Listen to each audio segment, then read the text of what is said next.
Assalamualaikum warahmatullahi wabarakatuh. Perkenalkan, nama saya Sinda Yudika Ratnandela. Saya dari unit Bimba Sukawati.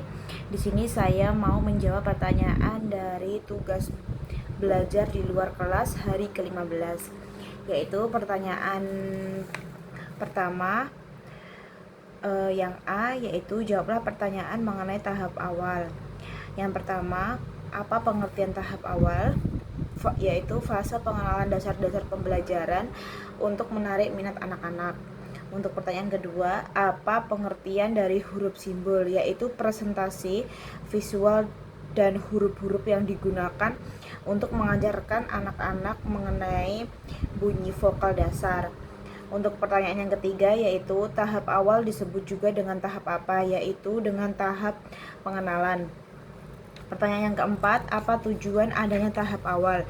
Yaitu untuk membangkitkan minat dan kesenangan anak-anak dalam belajar serta mengenal huruf konsep dasar. Pertanyaan yang kelima, materi apa yang termasuk dalam tahap awal? Yaitu pengenalan huruf vokal atau melalui huruf simbol dimulai dari huruf O hingga huruf E. Yang keenam, bagaimana cara penyampaian motivator dalam tahap awal? Yaitu dengan cara menggunakan alat bantu seperti modul pelangi, A, I, U, E, O, melibatkan anak secara aktif, memberikan reward dan melakukan evaluasi afektif serta kognitif secara berkala. Untuk yang B, pertanyaan pertama, apa pengertian dari HSAIUEO? Yaitu singkatan dari huruf simbol A, I, U, E, O, yaitu simbol huruf vokal yang diajarkan pertama kali kepada anak-anak di Bimba A, I, U, E, O. Yang kedua, apa syarat sebelum mengenalkan HSAIUEO? Yaitu anak-anak harus mampu mengucapkan bunyi huruf vokal A, I, U, E, O. Untuk yang ketiga, pertanyaan yang ketiga, apa tujuan utama dan tujuan khusus dari HSAIUEO? Yaitu tujuan utamanya anak menyukai dan tertarik pada kegiatan bermain simbol A, I, U, E, O, dan tujuan khususnya anak terampil mengenal simbol huruf A, I, U, E, O. Pertanyaan yang keempat, bagaimana cara motivator menyampaikan HSAIUEO? Yaitu motivator menggunakan modul pelangi A, I, U, E, O atau modul tulis 1B dan memperkenalkan huruf secara bertahap dari A, I, U, E, O dengan cara yang menyenangkan. Pertanyaan kelima, bagaimana cara motivator mengevaluasi HSAIUEO? Yaitu dengan cara mengevaluasi ketertarikan anak dan kemampuan mengenal huruf A, I, U, E, O dengan cara menanyakan huruf secara acak dengan menilai respon anak.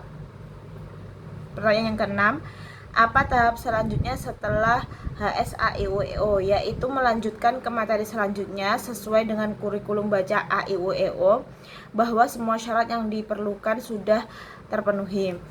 Untuk yang C, apa syarat sebelum mengenalkan B1A? Yaitu dalam pelajaran membaca sebelum mengenal B1A ada 3 syarat yang harus terpenuhi, yaitu huruf simbol A, I, U, E, O, anak harus terampil mengenal huruf simbol A, I, U, E, O. Anak harus terampil mengenal huruf vokal B, D, G, K, M, P, S, Y. Dan anak harus terampil dalam D4HVK. Yang kedua, apa tujuan utama dan tujuan khusus dari B1A? Yaitu tujuan utamanya menyukai kegiatan bermain modul baca 1A. Dan tujuan khususnya anak terampil mengenal huruf simbol B, D, G, K, M, P, S, Y.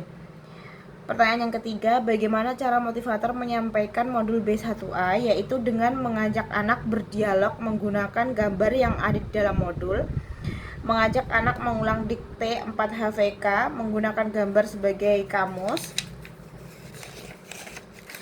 dan melatih anak menyebutkan susunan huruf dengan cepat, menekankan huruf baru yang dikenalkan, menarik garis untuk menghubungkan gambar dengan gambar yang sesuai, mengajak anak menyanyikan lagu BDKMPSY sambil menunjuk huruf tersebut, membuat permainan dengan cara melipat kertas agar anak bermain modul dengan mandiri, dan pastikan anak sudah terampil mengenalkan huruf yang dikenalkan sebelumnya.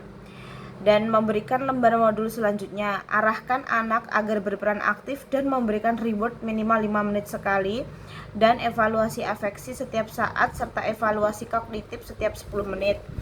Pertanyaan yang keempat, bagaimana cara motivator mengevaluasi tujuan utama dan tujuan khusus B1A, yaitu dengan perhatikan sikap dan ekspresi anak. Jika anak tersebut senang, semangat, dan antusias, maka tujuan utama telah tercapai. Dan tujuan khususnya yaitu pastikan anak terampil membaca kata bermakna dalam modul 1A secara mandiri, dan pastikan anak dapat menjawab huruf simbol B, D, K, K, M, P, S, Y yang ditunjuk secara acak dengan cepat. Pertanyaan yang kelima yaitu apa tahap selanjutnya setelah modul B1A, yaitu motivator dapat melihat bagian kurikulum baca A, I, U, E, O untuk menentukan modul. Berikutnya pastikan semua syarat telah terpenuhi. Pertanyaan yang D, untuk pertanyaan pertama yaitu apa syarat sebelum mengenalkan B1B, yaitu huruf vokal J, L, N, T, R, C, D, 4 HVS, dan modul 1A. Apa tujuan utama dan tujuan khusus dari B1B, yaitu tujuan utama agar anak menyukai kegiatan bermainan modul baca 1B, dan tujuan khususnya agar anak-anak terampil mengenal huruf simbol J, L, N, T, R, C. Pertanyaan yang ketiga yaitu bagaimana cara motivator menyampaikan modul B1B, yaitu mengawali dengan berdialog, mengulangi kembali dikte 4 HVS, dan melatih anak menyebutkan susunan huruf dengan cepat sambil menekankan huruf yang baru dikenalkan untuk memastikan anak menikmati proses bermain. Selanjutnya, menarik garis untuk menghubungkan kata dengan gambar yang sesuai, mengajak anak menyanyikan JLNTRC sambil menunjukkan simbol JLNTRC untuk mengenalkan huruf tersebut. Dan selanjutnya yaitu menggunakan permainan melipat kertas untuk membuat proses belajar menyenangkan dan mendorong anak bermain modul secara mandiri. Memastikan anak sudah terampil mengenalkan huruf yang telah dikenalkan di lembar modul sebelumnya, memberikan modul berikutnya. Dan pertanyaan yang keempat, bagaimana cara motivator mengevaluasi tujuan utama dan tujuan khusus B1B. Tujuan utama evaluasi motivator memperhatikan sikap ekspresi anak. Jika anak terlihat senang, semangat, dan antusias, maka tujuan utama tercapai. Tujuan khususnya yaitu motivator memastikan anak terampil membaca kata dalam bermakna dalam modul B1B secara mandiri, dan motivator memastikan anak menjawab huruf simbol JLNTRC yang ditunjukkan secara acak dengan cepat. Pertanyaan yang kelima, apa tahap selanjutnya setelah modul B1B, yaitu melihat bagian kurikulum baca A, I, U, E, O, dan memastikan semua syarat terpenuhi sebelum melanjutkan modul selanjutnya. Sekian jawaban dari pertanyaan tugas belajar di luar kelas hari ke-15. Wassalamualaikum warahmatullahi wabarakatuh.